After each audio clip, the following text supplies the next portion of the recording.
Greetings, everyone, and welcome to the General's Quarters. Today, we're going to be talking about the Battle of Endor that we'll be starting.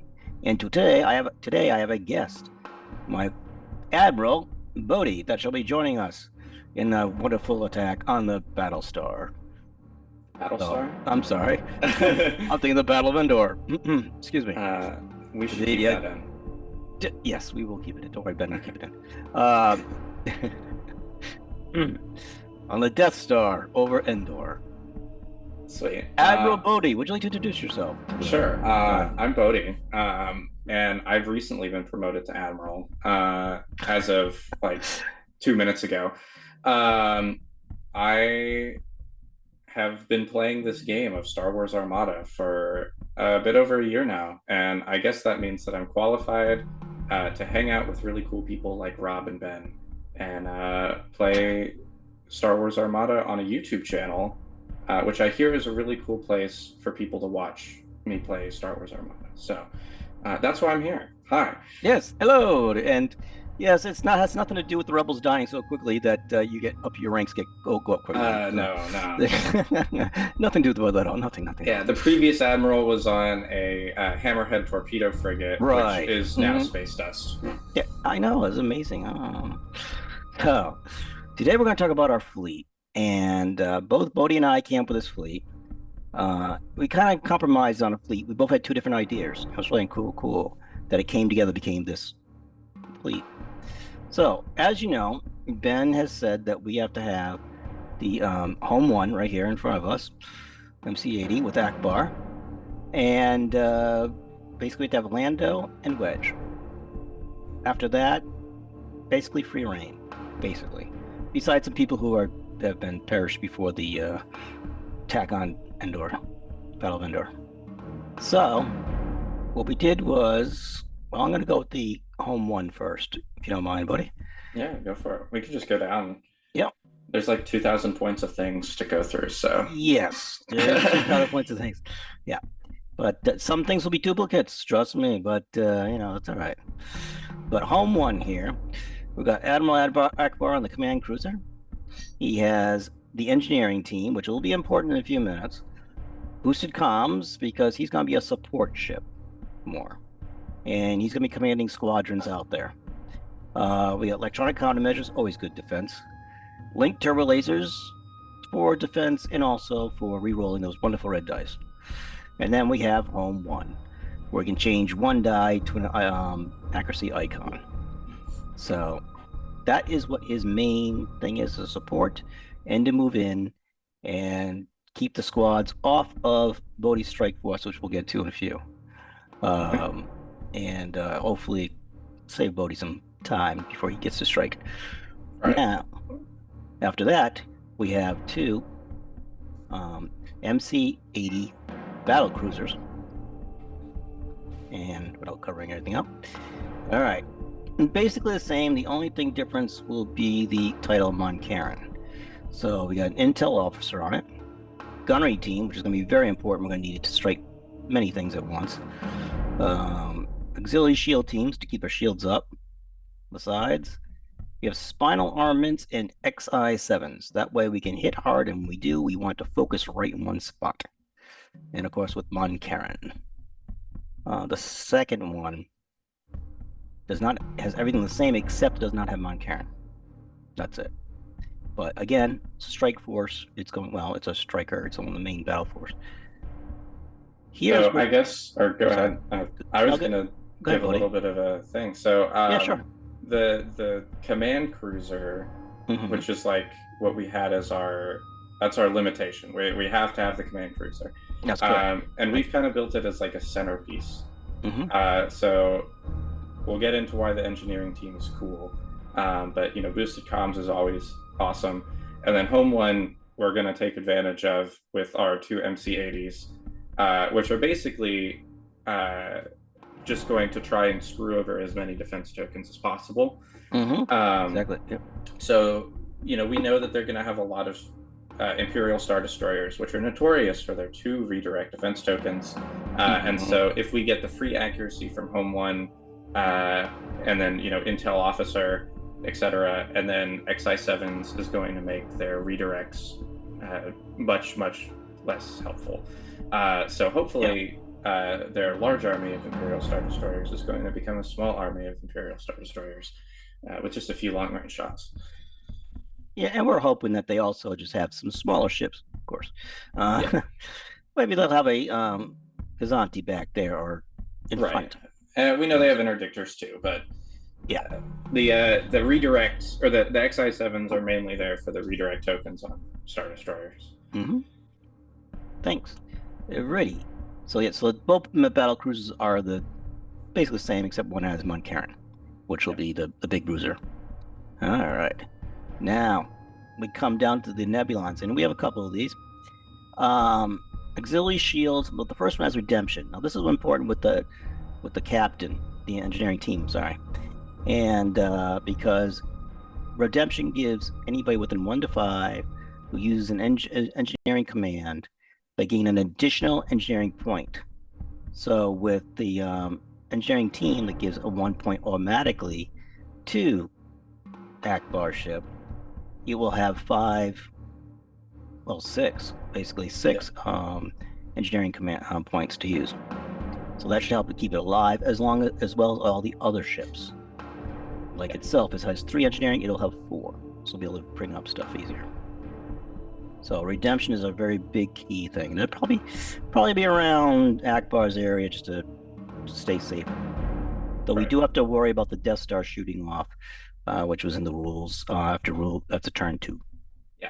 So, And redemption will also help with the fact we have an auxiliary shield team on all the Nebulons, even though they only have an engineering value of 3. mm-hmm. With redemption, they can all use engineering dial on the first turn and get Yeah. 2 side shields so that they're not just completely useless.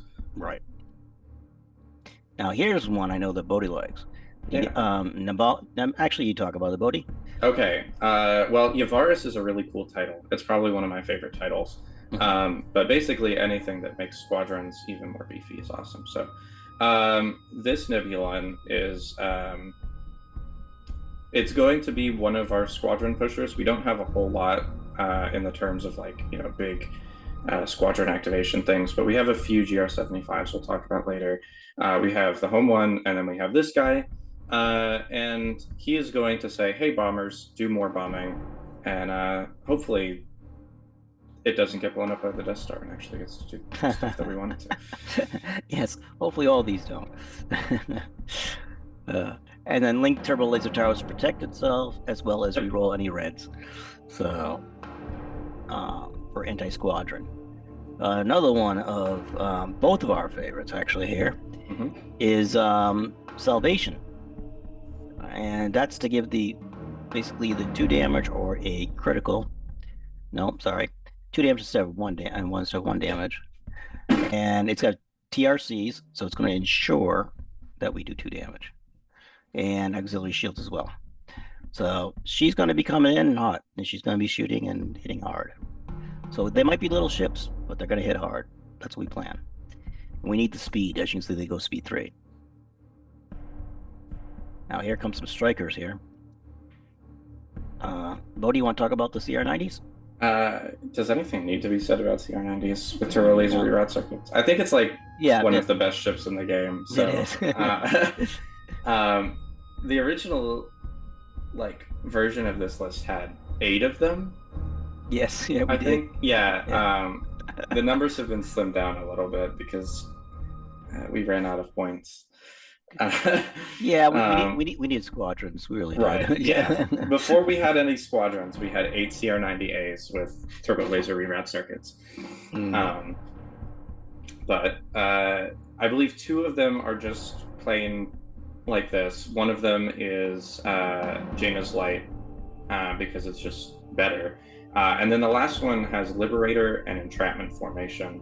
And so the idea with this is because we're going to be trying to advance across the board as quickly as possible, we're probably going to be deploying our things rather quickly. The whole thing about the Death Star is that it doesn't target ships that are within close range. Right. And we have some MC-30s that we want to get into close range. But once they're in close range, we want them to stay there. And so if we have a navigation token, a navigation dial, and discard entrapment formation on the turn that we want to slow down, then we can drop from speed 4 to speed 1 or anywhere in that range if we need to.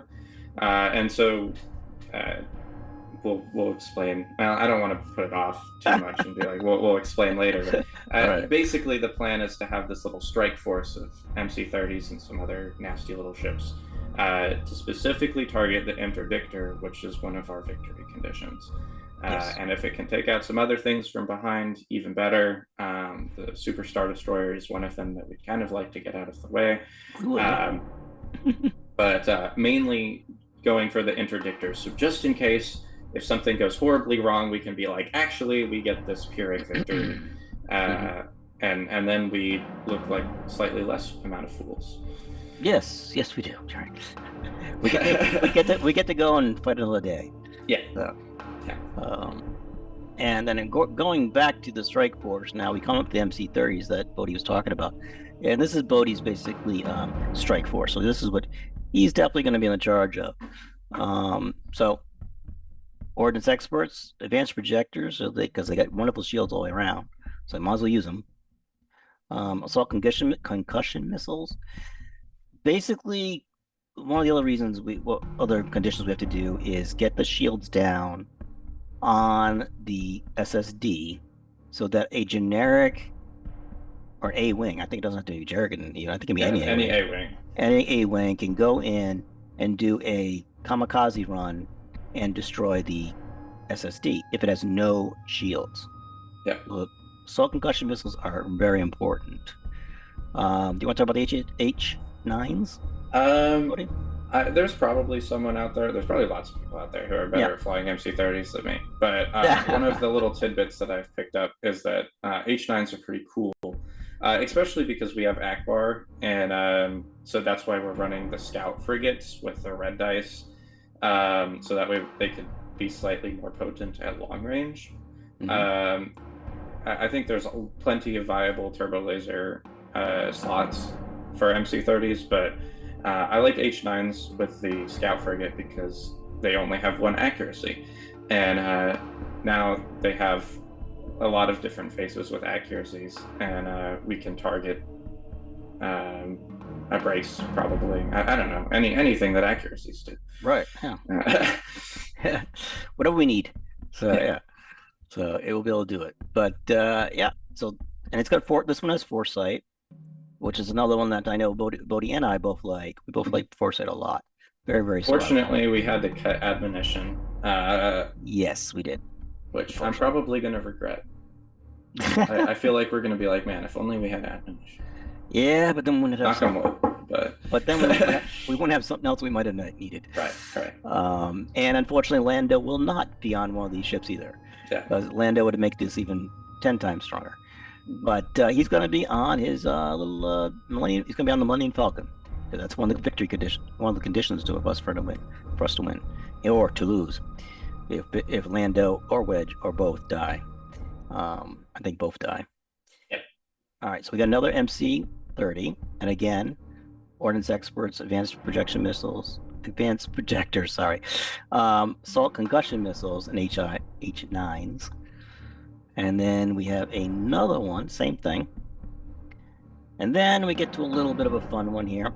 I'm going to start with the first one. I'm going to have Bodhi explain the second one.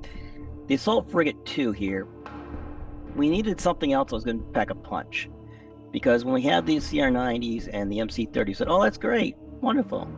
But we need something long range that can pack a punch. So we were looking, and we thought, well, we don't really want Torn Far on a GR75 this time, for reasons, which we'll get to. So we thought, let's give her promotion, get her off the transport, and put her in a frigate. So we put her in a frigate. She has gunnery teams, of course, because they got nice side arcs on these things. With Akbar, well, it'd be wonderful. You have early warning system, just to help her out. And then link turbo lasers for the obvious reasons, for rerolls or killing off squadrons that are going to be coming at us. And one thing we do know from Ben is that they're going to have almost unlimited squadrons. So basically, just keep throwing them at us. So they have bombers, they can have TIE fighters, they have interceptors. So we want to kill them off as quickly as possible and make them use all their, well, make them use them up. Now, here's Bodhi's assault frigate. So, Cham Syndulla is a funny card. I've actually never played him before. I haven't played any of the faction specific boarding teams actually. So this will be a first. But the reason Cham is because it says in the Empire rules that they cannot navigate. All of their ships are stuck at speed 1, and they cannot turn, and they cannot use the navigation command. And so Cham says, hey, your entire stack of command dials is now going to be navigate, which is going to be useless for them. So, like the ideal situation is that we like somehow end up with the assault frigate in close range of the Super Star Destroyer. And then their next 4 turns are nothing. But you know, if it can turn off like gunnery teams or you know, those upgrade cards that require a command, then I think that it's cool, it's funny, it's quirky. Early warning system because like obviously ECM is a very powerful upgrade card, but we don't really have the engineering token generation that we would in a 400-point fleet with only 1 or 2 copies of ECM. And so for some of our defensive retrofits, we had to go with early warning system. And then link turbo laser towers because Rob and I love to flak squadrons. Oh, yes, we do. And for the rerolls. And for the rerolls, yeah. That's an important part. Yeah. Now, oh, well, I forget what I was going to say. Well, I had something else to add to it. Oh, well, doesn't matter. Now, we have 2 pelters in here. One with a take evasive action and the other one with intensify firepower. We chose these guys because we wanted the commands. We wanted to take evasive action, which is a Bodhi. Go ahead. So the reason that we wanted peltas, even though this is another thing that I've never flown in my Armada career, is because with 2,000 points, we thought that having a few fleet commands would ease up some pressure on our own command dials. Take evasive action is like kind of a navigate command, and intensify firepower is like kind of a concentrate firepower command. So like if our ships need to be doing something else urgently, we have a consistent source of doing the things that they want to do anyway. Also with Akbar and Home 1, you know, we're going to have like Home 1 is going to give some dice setting to accuracies, and then intensify firepower is just going to make those nasty red dice super consistent. So. Exactly, yeah. And we definitely need that maneuvering. Because we're going to be maneuvering through our own ships, not just theirs. So we're going to need the extra maneuvers we can. Definitely. Now we come down to, this is Bodhi's brain child right here. No, this was your idea, actually. You came up to me and you were like, hey, this is how this works. Wow, I had a brainchild. But so it goes on with Cham in a way. So I guess it was a combination, we'll say. No, stop taking the credit away. Rob was the whole genius behind these. I thought of Cham like a week later. So. Okay. Well, anyway.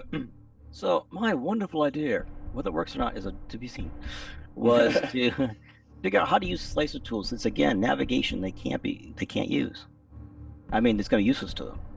So we'll just use slicer tools whenever we can to change their commands to basically navigate and stop them.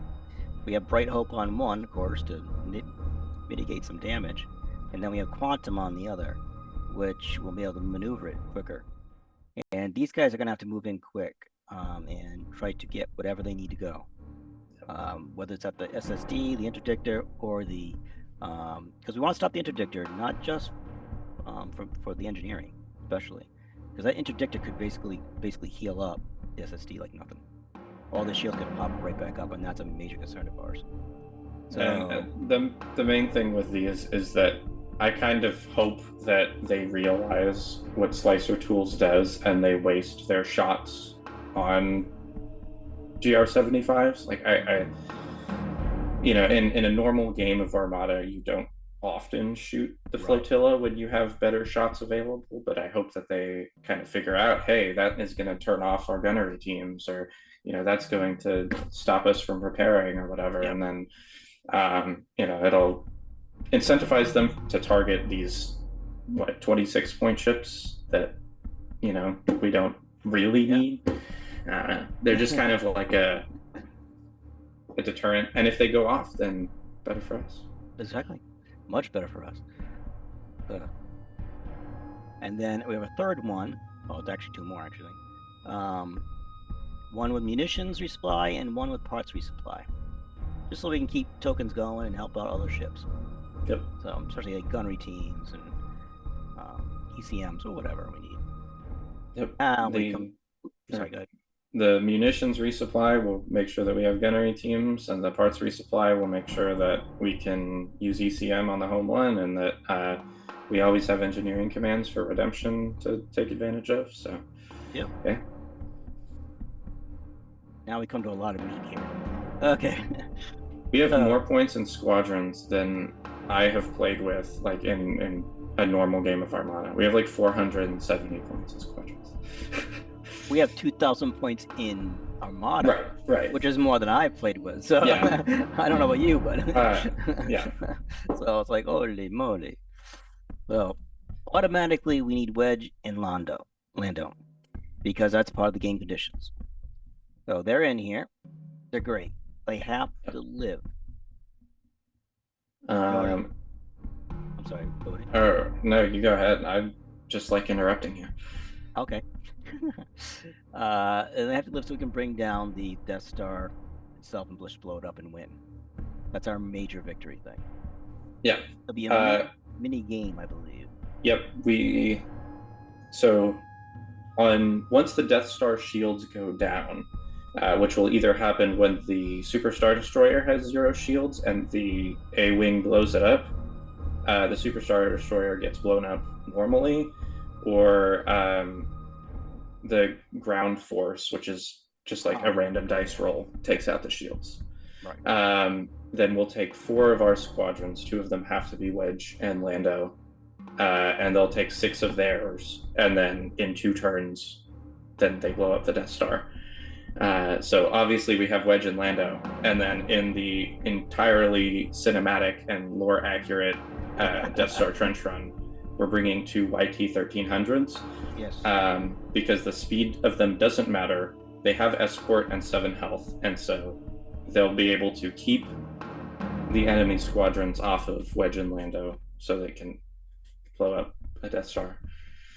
Yeah, definitely. And Lando is definitely the key to do it. Yeah. But Wedge has to, just because he was there in the movie and everything else, and we're doing some thematic stuff. So yes, we only have 1 X-wing besides Wedge, but that's because we needed something to help, defend and stuff like that. And unfortunately, everybody, including Ben at first, overlooked Dutch. We forgot that he actually died before the battle. Yep. So Dutch was in here. This was Dutch's place. But I totally forgot that he blew up. But he was the stay on target guy. Yeah, best buddies, Dutch and Wedge together would have been great. But we wouldn't be able to take Dutch the minigame, but because it has to be generics for us, the other 2. The X-Wing works as a backup plan. Yes. In case one of the YT-1300s ends up blowing up. So it's like, hey, we have another escort, yay. Exactly. Now, how they're going to do that, we don't know. Yeah. So part of our plan is to keep Lando, Wedge, and the 2 YTs back. And just let them just hold out back there and let everybody else come in. And another very cinematic and thematic moment. Wedge and Lando, notorious for leading the charge at the Battle of Endor, are going to sit in the very back of the field and Until the right hide. time. Yeah, Until the right yeah. time. Then they'll lead the battle charge. Yes. So they're committing their squadrons, is what they're doing from the back. Yep.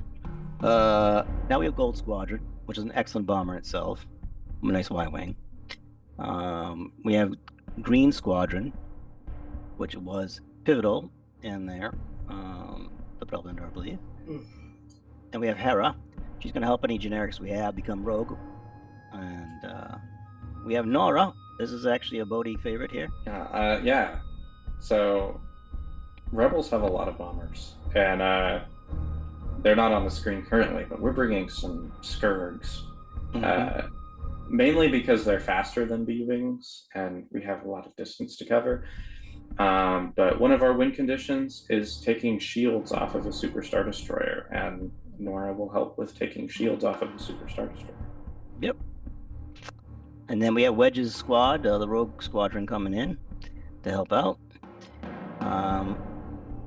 Due to time constraints, I can see that Zoom is going to stop us in a little bit. We have Shara, definitely a person you take in no matter what, for squadron. Tycho can get a way into attack ships. So it's kind of like a grit, but better in a way. Yeah.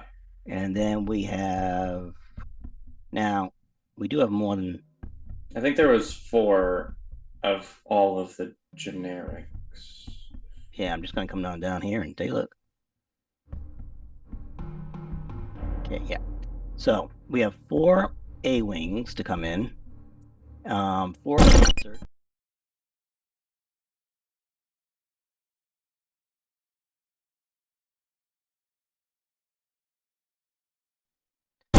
Well, Admiral Bodhi, there. I'm here. Oh, wow. The Imperials must have caught on to our beacons there and sabotaged us. You know, while we're I talking. thought that I got rid of the spy stuff. You know, this isn't the first time this has happened. Oh, really? Yeah. Do I have to worry about you now, Bodhi? No. I hope not. Yeah. I hope not. Yeah. Well, okay, so like there was this period of time where I was like aiding the Empire. But well, let's not talk about that. Yeah. But you know, part of their program is that they put cameras and like mics in your house. Oh, really? I guess they figured out that I am aiding the Rebel Alliance. Yes. Well, now that you become Admiral, you're probably a bigger target now. Yeah. Yeah. So, well, I believe we were talking about the A-Wings. I think we were. Yes. So we have 4 A-Wing squadrons, which we're going to be taking along because Counter 2 is awesome. And they most likely will be joining us, or joining Wedge and Lando anyways, on the run for the Death Star. No, they won't. Sorry. My bad. I know. My bad. They're going to stay behind, but they'll be pretty helpful in... the important thing is that they have 4 health, and assuming our opponents bring a lot of TIE fighters, the TIE fighters cannot one-shot A-Wings, and the A-Wings get a little bit of chip damage back. So they're there as a screen to help protect our ships, and just to be a minor annoyance. And maybe even more than a minor annoyance, who knows? Oh, I'm hoping this will be more.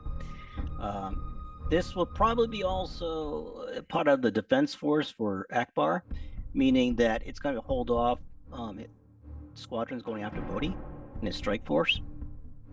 And then Bodhi's going to have some squadrons he's going to be taking as well. I believe you're taking the Lancers? I think so. I know the Skurgs are going to be with Yavaris. I think I'm taking the YT-2400s. Okay. But the Lancers work too. Basically, because I'm going to have a lot of ships that are going to want to be navigating and concentrate firing, I'm not going to have a whole lot of room for squadron commands. Yes. And so rogues will be able to help keep those nasty bombers off my back, while still being able to like shoot instead of just move around. Yeah. Now the Scourges won't be able to do that though. Right. No, those are with yours. Yeah, those are yours. Yeah. But the YT-2400s and as of right now, the Lancers Lancers, yeah. are Speed 4, and they have Rogue. Mm-hmm. So they can keep things safe, hopefully. Yes, and that's the thing. He's just got to keep his ships safe from their squadrons, Yeah. and they can keep up with him as well. Mhm. Now the YT-13s, 100, they're going to be going in with Wedge and Lando, Mhm. just to confuse them which one the Millennium Falcon is. But with the escort, as he said, encounter one. So that'll help because again, they're going to bring in six. If they bring in six bombers, that's not going to take them out. They might bring in interceptors, I think, personally, or ties, but I think interceptors are probably best for them to bring in, to be honest. Because they'll have chip damage come back at them if we shoot at them. Yeah. We'll have chip damage. So we thought, why not? We'll bring in the YT-13s, bringing them in. They have escort. As long as we don't get Wedge caught up in the escort, because Wedge has escort as well. So if we place them just right, we can guard Wedge and Lando real well. Orlando. Well, I mean, the main thing is that Lando stays alive because we only need one of them, and Lando can guarantee the damage that we need. I think we just like have to have a hit face on the attack, and because Lando is really cool, he just guarantees that. Um, and so we have with the two YT-1300s and Wedge, 19 points in escort hull, and so I don't think unless they yeah no they there is literally no way for them to roll enough damage to kill all of them. And So Bodhi is now on record, by the way, to say that. yeah. If we make it to the trench run and Right. lose at that point, then I'll do something embarrassing on camera. Okay, and you heard it there. Just an Mhm. embarrassing camera. Yes, Yeah. he'll take on the Emperor himself. I will take Uh, on the Emperor himself. yes, Do it. do it. Do it. Oh God, feel the heat. All right, and so that's our squadrons, really. Yeah, that's That's the last bit of it. I mean, we're going to move in fast, quick. Hopefully, not dying from Death Star from round two. We have mhm. 10 rounds, which is And important. rounds 2 through 10 of them will have a Death Star shot that just instantly destroys one of our ships. Yes. So we have So what, roughly 20-ish ships, I believe. I think it's 21, but some of them are flotillas, and the Death Star doesn't count flotillas. So Yes, which is another good thing, except that their other ships do count towards. We can yeah, take them out. So but we basically just have to fly our stuff as quickly as possible, but as far enough apart so that it doesn't like because the Death Star explosion has splash damage to the right. closest facing hull zone of ships and squadrons within distance one, I think. Yeah, just one. And Yeah. so if our stuff is too close and we just so happen to lose a ship that is surrounded by things, then it's going to cause a lot more damage than it needs to. Mhm. Um, so we're going to try and fly our things. The board is going to be pretty big, so I think we'll be okay. But we're going to try and fly our things as far apart as possible, but send it around the side, get some black dice into the back, and Yep. And hope and hopefully pray. take out those interdictors quick, or interdictor, whatever they got in there, back there quick. Now, as he said, the board is going to be full. Not just our ships, but I'm sure their ships too. Mhm. And it's going to be two mats, but we're going to do the blockade run version, um, Yeah. lengthwise. So it's So going to be, we'll have 8 feet by yeah, 6 feet. correct. Yeah. But that's going to be loaded with ships, and we're going to have to watch our own navigation ourselves, Mhm. because we don't want to hit ourselves and knock out one of our own ships on ourselves. We're hoping that, see, with them not having navigates, they're just going to go straight. And just by going straight, they don't have to worry about turning and stuff and hitting each other. They're just going to go straight. We have to worry about the turns and such. So, yeah, that it could be interesting. Be really interesting. So, this is our fleet. And this is what we're going to bring in. It's very, very rebel, meaning that we don't bring in a lot of, MC-80s and such like that. We're bringing in frigates. We're bringing in nebulons and everything else, except hammerheads. That's one thing Bodhi and I already struck off the list was hammerheads. They're not going to last anything. They're dead no matter whether even before they get there. Rob, if you give me $20, I'll fly a hammerhead with agate on it at Worlds. That's very tempting. And as you guys know, Bodhi will be going to Worlds. Yeah. So I have been graced to have him on the rebel side and not a going against him. Yeah. And so that's tempting, but I really want you to do good at Worlds. Okay.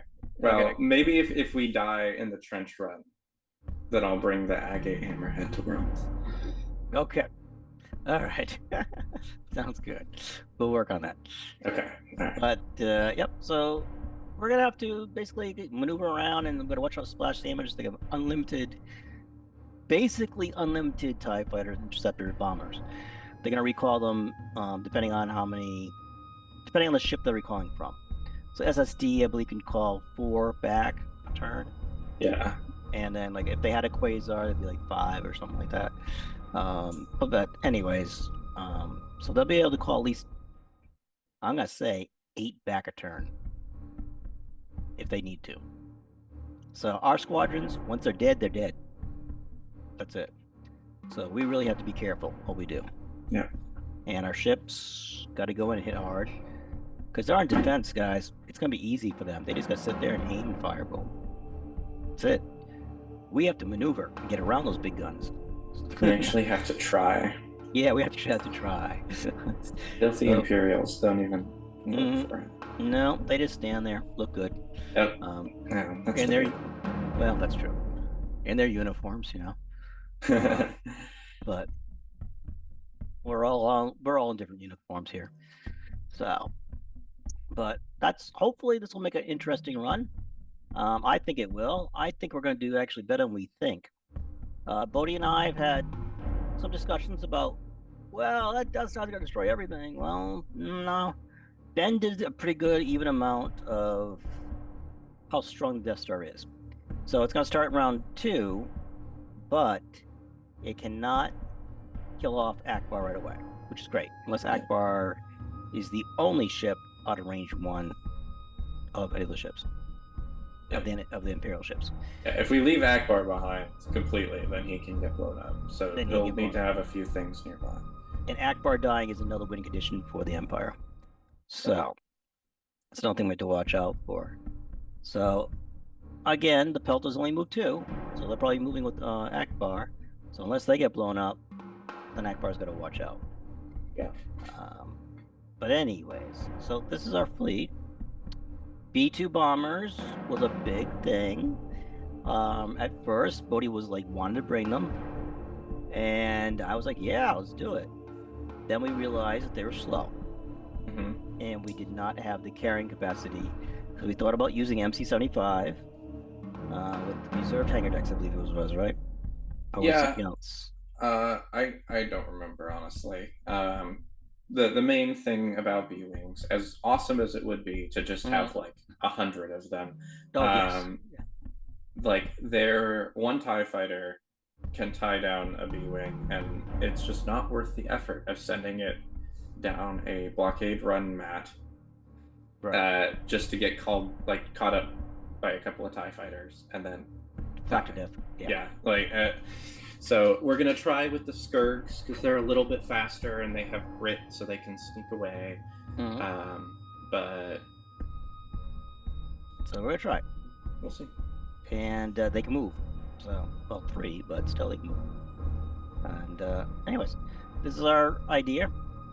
And like I said, it's more rebel because it's more various different ships we're bringing in various different squadrons. We're not bringing just the X-Wings, B-Wings, and Y-Wings. We're bringing a whole bunch of things. So let's see how it works. So, Bodhi, do you have any other last things that you say? Before we end this transmission, before the Imperial does? I don't think so. I'm excited. We're recording this. What is today? Today's Wednesday. Yep, So we the have a third. few more days to wait in anticipation, but there's no wait for you guys. No, there is no one. It's a wonderful time travel that we keep talking about on the channel. Yeah. We're recording this on the 3rd right now. We'll be filming on the 6th, the Saturday, and then it'll drop on the the 12th. I think he said off the top of my head. I don't remember, but anyways, I don't remember either. it's gonna be up right before the 14th. I know that, so it's gonna be a couple days before the 14th, so you guys can comment and talk about them and everything else. And then all of us, because Buster will also have Andrew, one of Bodhi's friends, on his side, and Ben will be the moderator, and all 4 of us will be talking at the end at another time, and probably answering questions, going over comments and stuff like that. If Bodhi and Andrew feel comfortable doing that. Buster and I know we won't supposed to talk about anything almost. I'll do anything. Yeah. Well, hey, within reason. He's gonna fly Hammerhead at Worlds, man. I mean, I get down. It's So confirmed now. Ben's been asking, "What are you gonna fly? What are you gonna fly?" But anyways, so this is our fleet. We're gonna make it work. Got some tricks we're gonna try, because that's how the rebels work, with tricks. The Empire is probably gonna come at us just like a brick wall, or we're gonna come at them as they're gonna be a brick wall, steel wall, and we're going to break through. And so hopefully the slicer tools will slice right through them, and our Bodhi ships will get right around them and take them up from behind. That's one thing, they're weaker from the back and the sides than they are from the front.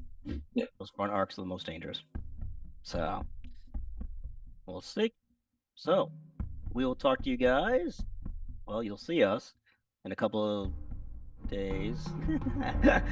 An amount of time that is to be determined. To return by Ben, because he'll drop this video right here, and then there'll be how many days after that you'll guys see the battle. And but thank you all for watching, and hopefully the Imperials don't interrupt us anymore. And I will send this off to Ben for him to put up, and we'll see what happens. Again, don't forget about the giveaway, guys. It's a great giveaway.